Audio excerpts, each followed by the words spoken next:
Elle m'a fait dormir dans un placard. Là où elle gardait ses assiettes, ses marmites. Les trucs qu'on ne touche pas tous les jours, là. C'est là où, oui, direct, c'est là où j'ai dormi. Et il y a une petite toilette, à peine tu peux te tourner dedans. Elle me dit, mais Louisa, je t'ai acheté très cher. Tu dois seulement me rembourser. Elle me dit, mais oui, à l'époque, $2,000, $2,500, c'est cher. Et puis je regarde dans ma famille, qui peut me donner cette somme-là? C'est plus d'1 million. Cette femme camerounaise que vous voyez là a été vendue au Liban à $2,500. $2,500 en francs CFA, ça fait dans les 1,4 million et quelques. Suivons son témoignage attentivement jusqu'à la fin. Ce qu'elle a vécu, c'est vraiment triste, les gars.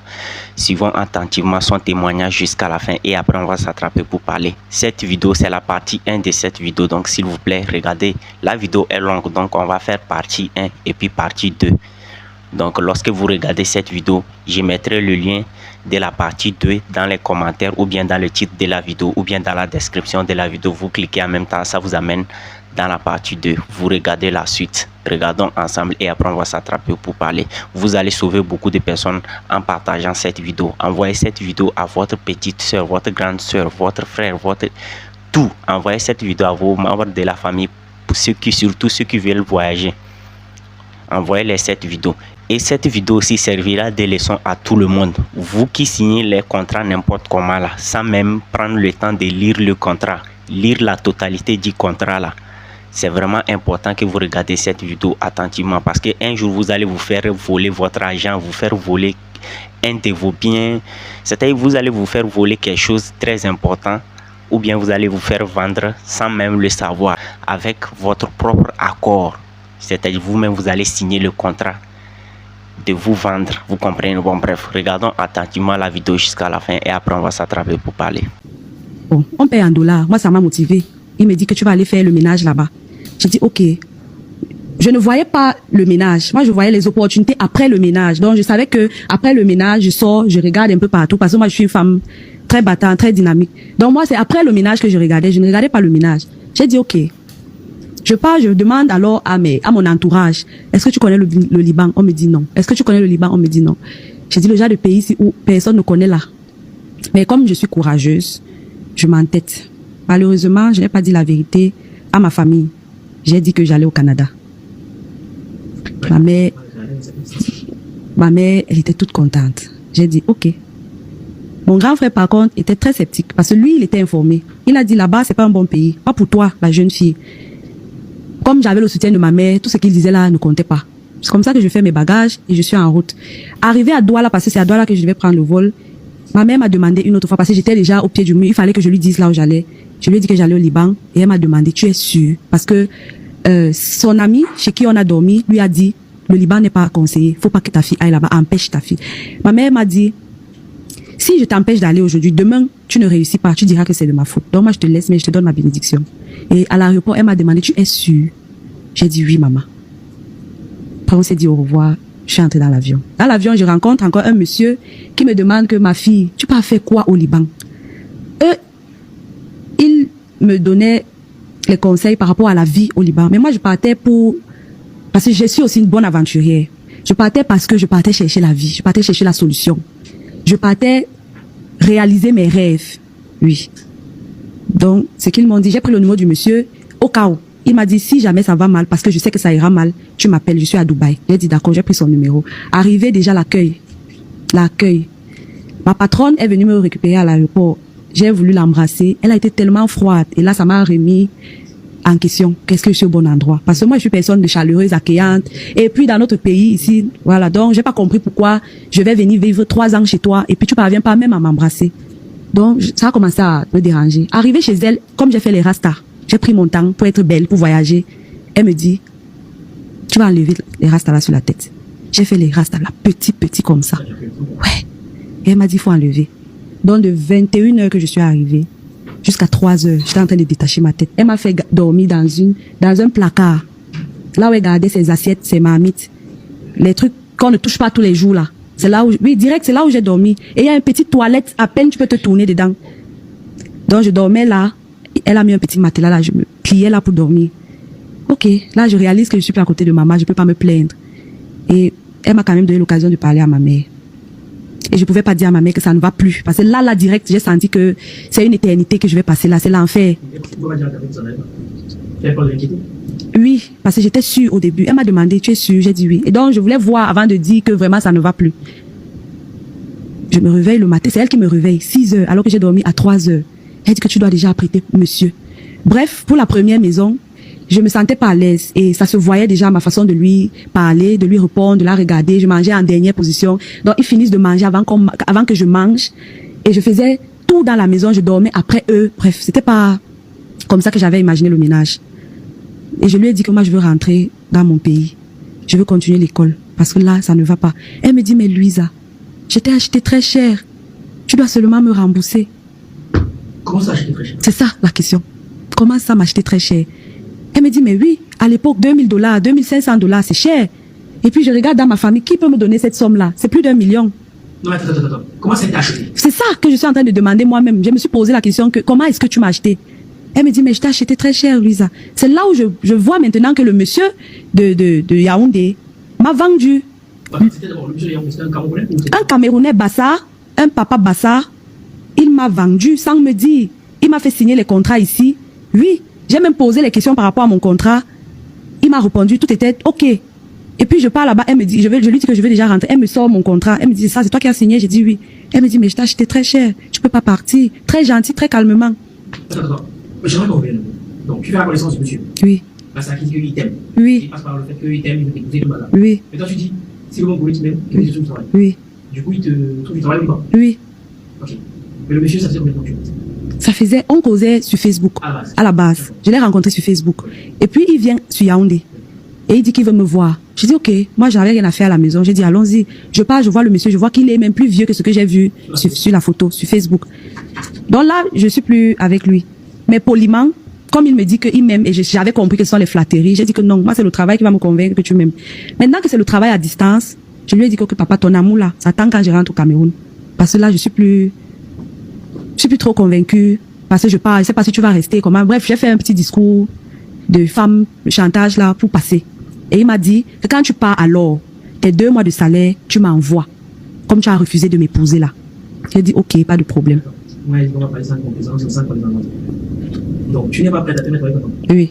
Tu es prête à accepter des opportunités, entre guillemets, et toi. C'est ça le problème. Ce n'est pas magnétique. Peut-être je vais utiliser le thème là. Je vais accepter que c'est. Et c'était là, j'étais malhonnête et j'étais naïf. À côté de ça, est-ce que quelque part, ce n'est pas l'arroseur arrosé? Parce que tu avais miroité un peu un truc comme quoi, que j'avais fait mon travail, donc peut-être c'est ça qui va permettre qu'on soit ensemble. Et maintenant, je te rends compte qu'en fait, c'est lui qui t'a dit. Est-ce que c'est pas l'arroseur arrosé? Est-ce que même si je sortais avec lui, je serais pas.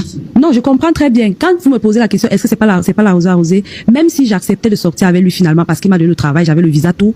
Mais je devais arriver, toujours constater que c'est pas bon. Peut-être que si tu avais été plus honnête, en te disant, non, je ne vais pas mettre avec lui. Donc, je n'ai pas de raison, j'accepte les propositions qu'il me fait par rapport au niveau. Peut-être que tu n'as pas eu ce problème aussi. Mais non, moi j'étais à la recherche du travail, mais pas à tous les prix. Justement, tu as vendu l'amour pour le travail. En fait, tu ne voulais pas forcément te mettre avec lui. C'est bon. Pourtant une femme, ça se voit très souvent, qui va dire, lui, je ne vais pas me mettre avec lui, mais s'il me faut une voiture, je prends. Après, j'avais 20 ans. J'étais très naïf. À 20 ans, tu es capable de manipuler l'homme. Mais oui. On peut parler de naïveté à ce niveau. Oui, on peut parler parce que la sagesse n'était pas à son paroxysme à cet âge-là quand même. J'étais encore en pleine puberté. Moi, je venais même de connaître l'homme. Donc, je croyais que je connaissais tout. À cet âge-là, j'ai le droit à l'erreur. C'est 20 ans. Vous voyez, je savais d'office que je ne devais pas l'épouser. Donc, moi, je me suis permis de lui dire, c'est le travail d'abord. Et comme tu veux pas m'épouser, OK, il n'y a pas de problème. Va donc, mais tu m'envoies 2 mois de tes 2 premiers mois. Genre, je rembourse ce qu'il a dépensé. Et j'ai dit d'accord. Vous savez qu'après ton temps, tu t'es douté qu'il pouvait avoir une histoire de vente. Tu t'es même pas renseigné sur la vie, rien du tout. Je me suis renseignée et vraiment personne ne savait. La seule personne qui m'a dit la vérité, c'est mon grand frère. Et j'ai pas écouté parce que moi, je voulais aller là où on me paye en dollars. Là où on me paye bien et que je sais que c'est facile. J'ai dit que j'étais au-delà du ménage. Moi, je voyais autre chose. Je savais que je devais aller saisir d'autres opportunités. Après le ménage, je vais faire autre chose. Peut-être je vais sortir de la maison, je vais aller trouver ailleurs. Voilà ce que moi je voyais. Donc, je voyais pas le là. Moi, je voyais comment je vais exactement. Donc, je lui ai dit que je vais pas sortir avec toi parce que je ne suis pas sûre. Alors, il m'a dit, pas de problème. Quand tu pars, j'ai déjà payé, il n'y a pas de problème. Quand tu pars, tu me rembourses. Donc, que j'accepte ou que je n'acceptais pas, le mec m'avait déjà vendu. C'est parce que tu veux le travail. Parce que je voulais le travail. Et bon, au suivant.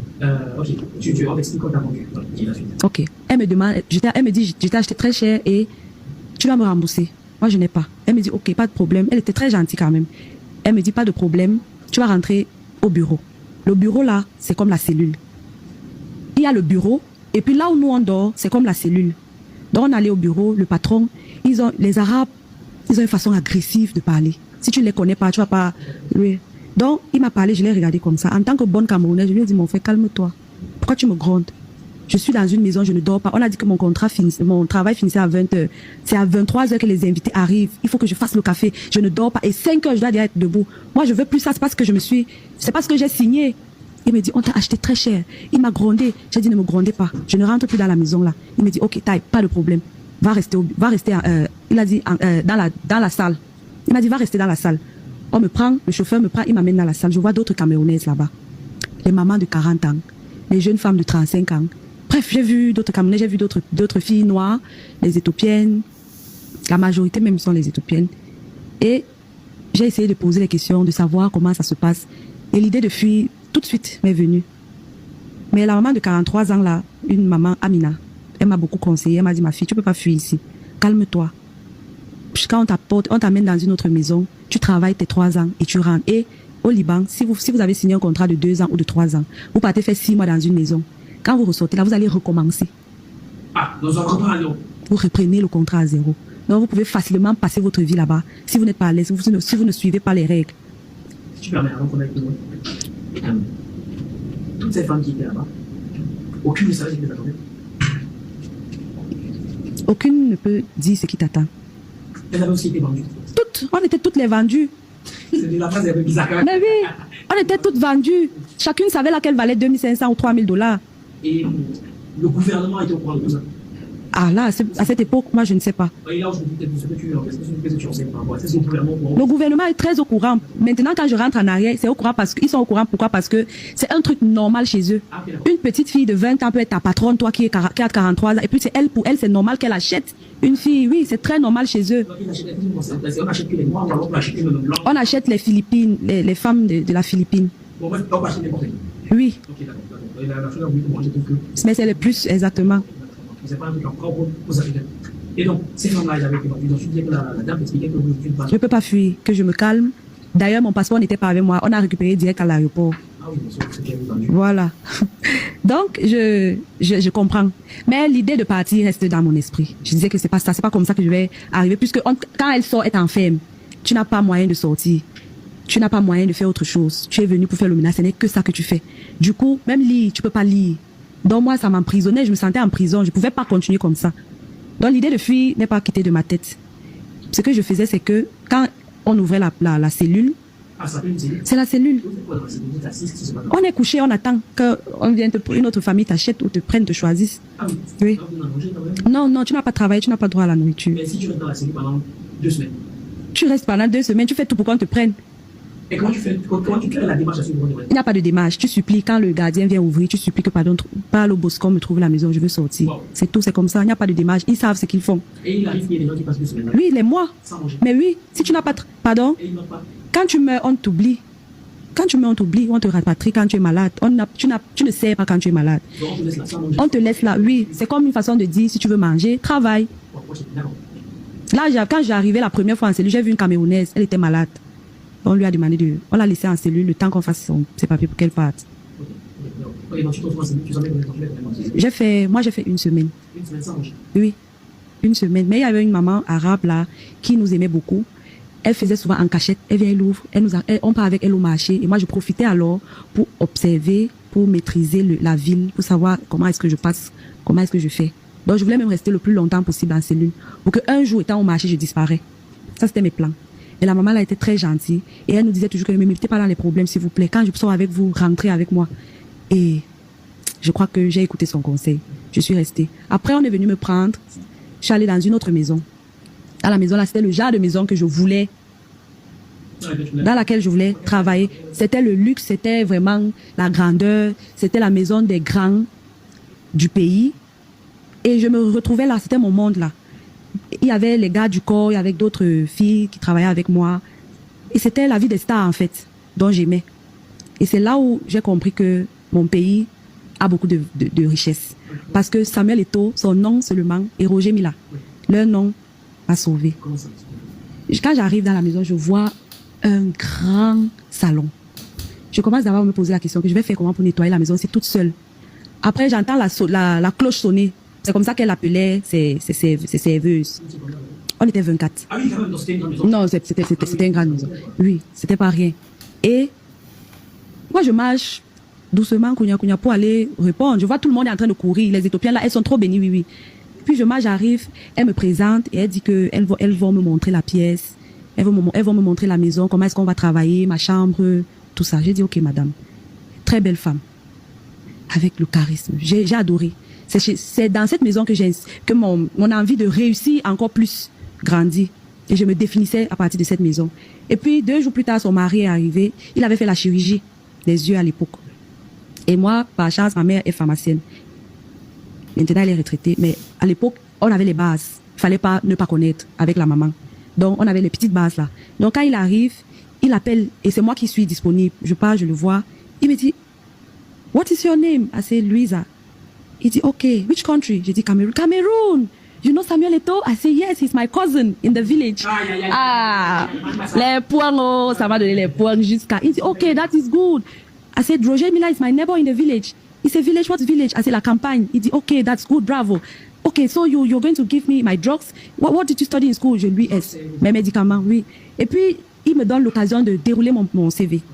J'ai l'occasion de me présenter, de lui dire que je suis en faculté de médecine. Je lui dis que j'ai fait l'anglais et le français. Il est impressionné. Il me dit, mais, oui. Bon, c'était pas, j'étais à l'époque, j'étais à Guayaquil. Je faisais biochimie. Mais lui, je lui ai dit que j'ai quitté la faculté de médecine. Parce que j'ai vu qu'il avait fait la chirurgie. Il fallait que je me vende pour me distinguer de la maison. Je lui dis, il me dit, but Samuel Eto'o, how is he? How do you do? I said, no, but he's a very quiet man, very calm man. I can show you his picture. He said, no, I know him. I know him personally. I said, that's good. Et ça fait que maintenant, c'est moi qui étais là quand il s'habillait parce qu'il avait mal au dos aussi. Je faisais plus le ménage. Quand les invités, les stars là venaient, c'est moi qu'on appelait parce que moi j'étais bilingue. Donc ça m'a donné un avantage fou. Quand il est au travail, c'est avec moi qu'il veut aller parce qu'il me présentait. This is Samuel Eto'o's cousin. Et puis ça me mettait à l'aise. Moi je croyais que bon, ça va. Que voilà, les opportunités commencent. Oui, je saluais les grandes personnes, franchement. Quand ils organisaient des soirées, c'est moi qui avais le droit d'entrer dans la salle pour servir. Et ça, je voulais ça. C'est ça que je voulais depuis le début. Mais ça m'a plutôt attiré les ennuis parce que j'étais avec des filles qui n'ont pas fait l'école, qui ne connaissaient même pas allumer la télé, qui ne connaissaient même pas allumer le micro-ondes. Quand tu parles de filles, tu parles des servantes? Les servantes, qui ne connaissaient pas faire tout ça. Et je sais pas l'impression qu'elles ont eue que moi je sache allumer la télé, que je sache manipuler un appareil, que je sais pas, vous voyez. Donc c'était compliqué, ça a apporté plutôt la jalousie de la part des filles et de la part des garçons les chefs cuisiniers, le chauffeur, ils ont commencé avec le harcèlement sexuel. Les chauffeurs, le cuisinier. Les servants? Oui, de la maison. Et moi je ne voulais pas. Et le chauffeur a caché mon passeport. D'habitude, avec le patron, tous les jeudis, on partait soit à Dubaï, soit au Koweït. Là où il part, on le suit. Et moi, j'étais toujours avec lui. Donc, comme ils ont vu que j'avais les avantages, ils voulaient profiter. J'ai refusé. Il a caché mon passeport. Je ne pouvais plus partir. Profiter de moi. Oui, parce que je voulais comprendre. Oui, profiter de moi. J'ai refusé. Et il a caché mon passeport. Je ne pouvais plus bouger. Je suis restée donc à la maison là seule. Les autres partaient, elles venaient tous les jeudis, elles partent, elles viennent me raconter comment elles étaient à Atlantis Hotel et je suis là, je suis perdue, je perds le goût de la vie même, je suis là toujours en train de nettoyer le sol.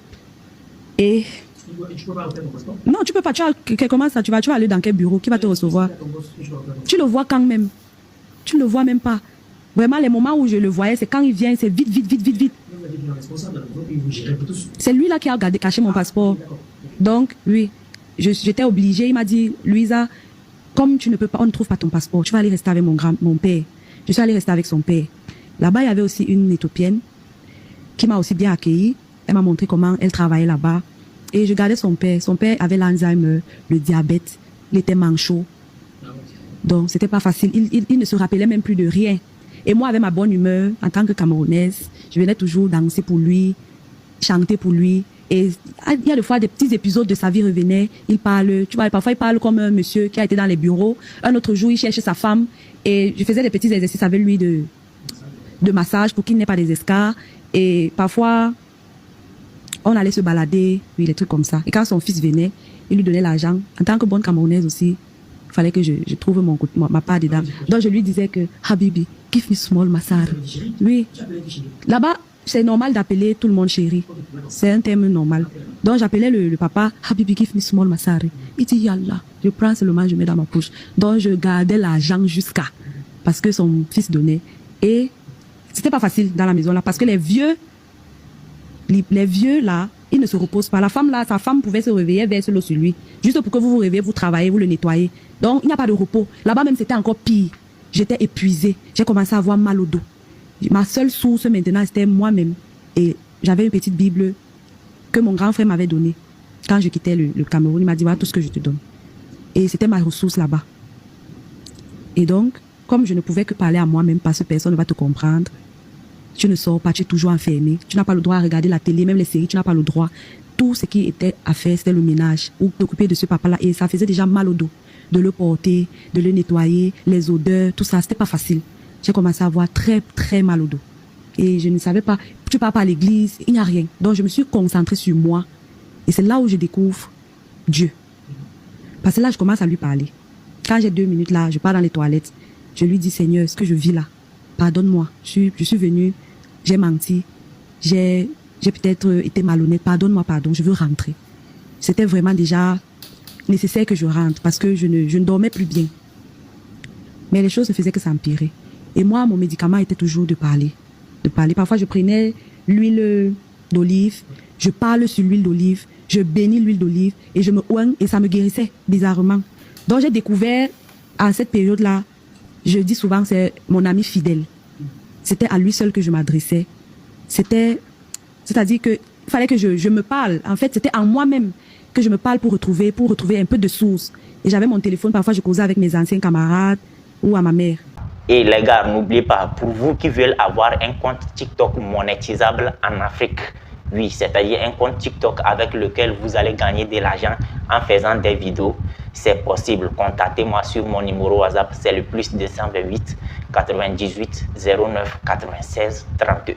Écoutez-moi très bien, je ne monétise pas les anciens comptes TikTok, c'est-à-dire les anciens comptes TikTok que vous avez créés ici en Afrique, je ne monétise pas. Moi, je suis là seulement pour vous créer un compte TikTok qui est monétisable. Oui, parce que les anciens comptes TikTok que vous avez créés ici en Afrique ne sont pas monétisables. C'est de ça qu'il s'agit, parce que c'est en Afrique que vous avez créé ça. Les pays africains ne sont pas éligibles à la monétisation TikTok. Donc, lorsque vous créez vos comptes ici en Afrique, ce n'est pas monétisable. Vous pouvez faire des vidéos et gagner plus de 100 000 abonnés, 250 000 abonnés. Vous n'allez jamais monétiser ça. Parce que les pays africains ne sont pas éligibles à la monétisation. Bon, bref, si vous voulez avoir un compte TikTok monétisable, contactez-moi sur WhatsApp. Ce n'est pas gratuit, je vous répète encore, ce n'est pas gratuit, c'est 5 000 francs seulement. Si vous me contactez par WhatsApp, c'est pour uniquement créer un compte TikTok monétisable. Ce n'est pas pour poser des questions bizarres. Bon, bref, on se dit à la prochaine. N'oubliez pas de partager dans plusieurs groupes. Ciao.